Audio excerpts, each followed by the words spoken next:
An unspoken truth in the airship community is that as long as we are filling airships with helium, their practical applications will be limited. This is because helium is too rare, too useful in other fields, and overall just too expensive. Hydrogen is a famously dangerous gas, but there are methods we can use to reduce this risk, although we can never really eliminate it. Even helium-filled airships are not immune to the risk of fire, as shown in the tragic accident in 2011 when an A-60 caught on fire. So we've been interested in improving fire safety in airships for a long time. Today I'm going to share with you the method we've found that worked the best so far for small airships. But first, we need to talk a little bit about how fire itself works.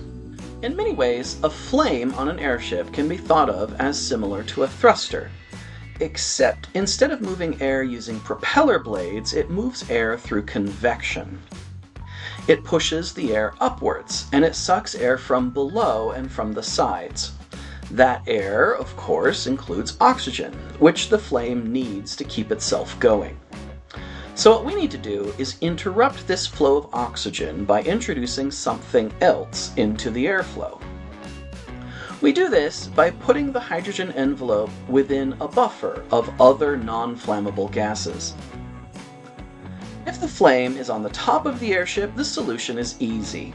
Once the envelope is breached by the heat of the flame, the non-flammable gas is naturally drawn up into the flame, depriving it of oxygen and putting it out. So for the buffer on the top of the envelope, we can use nitrogen, which is abundant, non-flammable, and slightly lighter than air. But what about when the flame is at the bottom of the envelope? Because the flame naturally pushes the air upwards, much of the non-flammable gas will be pushed away from the flame. Some may reach it through diffusion and pressure within the envelope, but this is not very efficient. A better way to address this is to use a gas that is heavier than air, so it naturally wants to concentrate below the flame. Then the convective flow of the flame will pull that gas up into the flame, depriving it of oxygen and putting it out. So we use carbon dioxide, which is a very effective firefighting gas used in common B and C type fire extinguishers. It's good at putting out electrical and liquid fuel fires because it is heavier than air, and thus tends to concentrate at the base of the fire, suffocating it.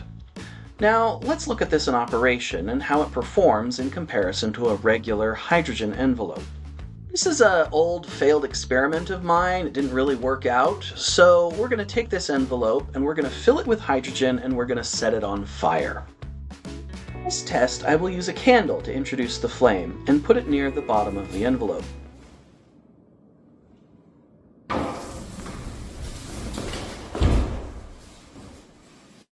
As you can see, the moment the fire touches the envelope, the whole thing bursts into flame.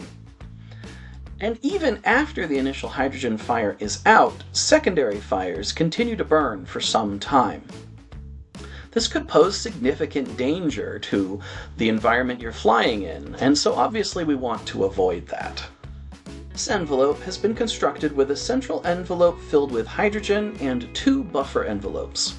The one on top is filled with nitrogen, the one on bottom is filled with carbon dioxide.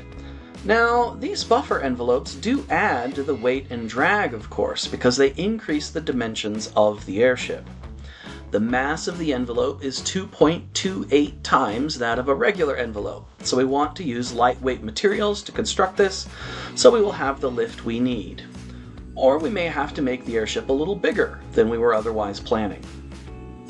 It also increases drag by about 30%, so it may need a bit more thrust. I used a pretty wide buffer, 5 centimeters on every side for a 50 centimeter diameter envelope. And the wider the buffer is, the larger flame it can tolerate. So this can be tailored according to your needs. Let's put the flame to this envelope and see what happens. For the first test, I put the flame to the bottom of the envelope. You can see it start heating up the bottom of the envelope in the infrared view. But the moment the envelope is breached, that carbon dioxide comes out. and it gets drawn up into the flame and it puts it out, leaving nothing but a small hole. Then I patched the hole in the envelope with some tape and repressurized it with carbon dioxide. Now we will test the top buffer, the nitrogen-filled one. This time, the flame must get much closer in order to breach the envelope, because we don't have that heat rising up into the envelope. Again, the moment the nitrogen comes out from the envelope, it puts the flame out. This time, the hole is smaller, showing how the flame is much less effective at burning down than up. For the third test, I will not repressurize the envelope, so the envelope is hanging loosely and there will not be a puff of gas due to the envelope pressure when it gets breached. Again, like magic, the moment the CO2 comes out, the flame is extinguished. You may be wondering, how does this compare to a helium envelope? Well, let's find out. When we put the flame to this helium-filled envelope, of course it doesn't burst into flames like the hydrogen did.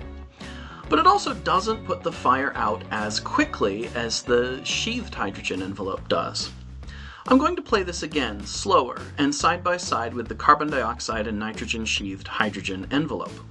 At this point, the envelope has been breached on both the sheathed hydrogen and the helium envelope. But, as you can see, the fire continues to burn for several more seconds on the helium envelope, whereas the CO2 puts the fire out almost immediately on the sheathed envelope. So this works pretty well.